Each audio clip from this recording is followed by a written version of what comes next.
Hello, this is Troy with Coast Universe, back again with comments of the general public. I know it's been quite a while. The first series didn't go along too well, but now that there's more people subscribed, hopefully it'll catch on a little bit better. But let's get into it. Caution, these comments are general public and might make you cringe, so let's get going. Obviously I have to name this episode something, so this is the comment that was pretty much the whole name of it, but I'm pretty sure it's only a wooden coaster if it's wooden wheels on wooden track. If there's metal anywhere between the wood wheels and the track, it's a steel coaster. See the Beast at Paramount's Kings Island. The only issue is the Beast, they clearly don't know, has steel wheels and steel covering on the wooden track. Yes, just because there's steel on the wooden track does not make it a wooden coaster. There are still steel coverings on the track just so it doesn't wear away too fast. Okay, let's get to the next comment. Now for a little segment I'm going to call It Will Kill You. This will be a little segment I will do in each of these episodes now. My teacher said that if you're riding a roller coaster, you are risking your life, and I don't want to ride roller coasters. They spelled it right the second time, but not the first time, but it's still spelled wrong because it's not one word. The more impressive part is there were two different people with it, so, Hiziva, you seen the Leviathan? It will literally kill you. Not as much as this X2 Fury 325 will. Wait a second, let's look a little bit closer at that Leviathan thing. Since Levin's is a furniture store, is this what they would imagine? And we're not sponsored by them, don't get me wrong, but this is what I'd imagine. Cats riding on a couch cushion roller coaster. Next one is actually a clickbait video. Sneaking my camera on a famous roller coaster. Olmsted kicked out of roller coaster. It's amazing how many stupid people made videos like this and made like insane amount of money and views on them. But you know, whatever. Next comment.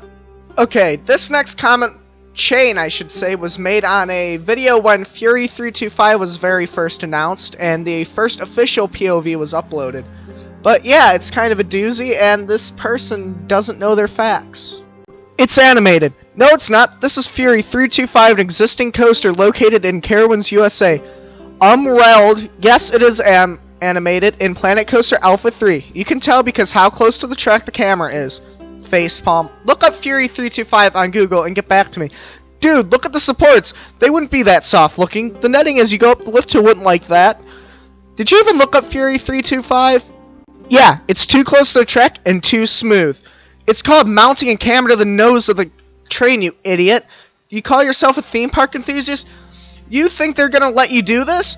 Okay, so you think it was made in Planet Coaster. This video was uploaded on the 25th of March 2015.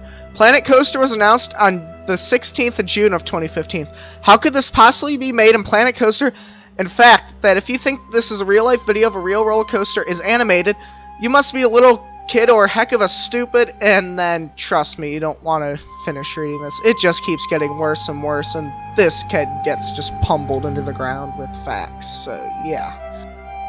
I hate sitting in Rollercaster because one day I was going to fall down from Rollercaster. The missing loop ride at 151 is real. I know because I am the engineer who invented it. The concept is really easy if you know how. It relies on centrifugal drag force applied on a narrow spectrum gravity field while facilitating kinetic energy. I would explain it, but you have to be a genius like me to understand, and none of you are. Wrong. Little physics lesson on how the loops work and how a loop like that would work, which is pretty much impossible, as you could guess. Okay, when you look at a loop, you will notice there are two different diameters inside the loop, on a general loop anyway. You will have the red one, which is a tighter diameter, and the blue one, which is a looser diameter, so it doesn't pull too many forces. Now this is what a loop would look like on paper if you were to draw all the diameters and radiuses. So this would be the general shape of a loop, which we can see here on screen at Six Flags Magic Mountain, which is the coaster that we are talking about. And when we look at it, look at the video, we can see that it's cut roughly in those two spots, which would eventually cause the loop to look more like this, missing the top. Now, in order to connect the top without any track there, we would have to connect them with what's called a parabola. And a parabola arch is pretty much only possible to get perfect every single time in a vacuum. Now, in a vacuum, you know there is no air, so that means there'd be no wind, no air resistance, and then It would also allow for a constant and consistent speed every single time that is horizontal anyway. But as you know, there's also friction and other things that cause other variables that'll cause problems in that. So let's go through and see what other kinds of friction that will be caused to vary the speed as it enters into that parabola. Factors in friction would be the weight of the train, because obviously different riders have different weights, so the train will not be the same weight every single time. The wheel condition will vary because obviously as a roller coaster runs, they will heat up, cool down, be different temperatures, so that means it'll run different. They'll also wear down a little bit more, so they'll run differently and have different variances in contact with the rails, which will cause more that way. Then there'll also be dirt on the track, which is pretty self-explanatory. And the biggest thing is the weather, because again, like I said, the temperature changes outside will heat the track up, which will make it different sizes, which will put more pressure on the wheels or less pressure on the wheels if it's colder. And then also rain will also add to the friction. Wooden coasters, I know, makes them faster. Steel coasters, I'm not 100% sure. I'd imagine it would make them faster, because that means there's be less friction between the coaster and the rails. But then again, as earlier I mentioned, also with weather comes the wind itself, which will obviously push on the train. And as you know, especially at Cedar Point, high winds will close a lot of their coasters. So obviously that is a huge factor in how a coaster runs. Alright, now that I'm done with that little physics rant, let's get into the final 3 comments of this video. My first ever roller coaster was the Fireball, and that was when I'm now, and I have never touched a roller coaster since. What?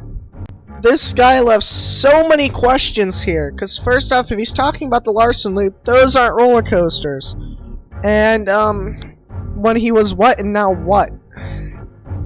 If that ride goes upside down, sort of, that it should have 5-level shoulder harness, like the ones on the slingshot ride, it would not be very safe. Again, raises some questions, like, what's a level 5 shoulder harness? Does he mean 5-point harness, maybe?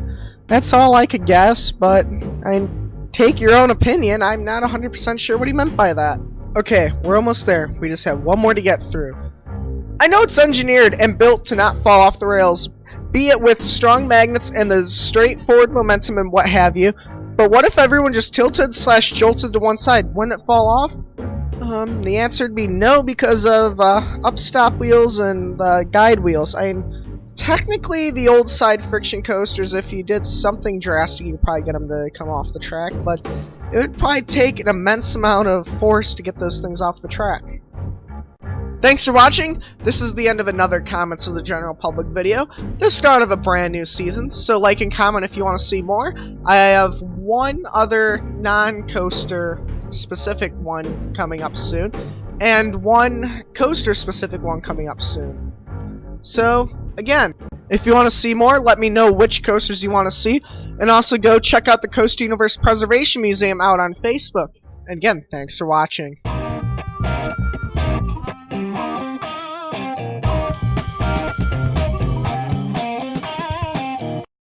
For those who are still here, here's just some random extra clips that haven't made it into any videos.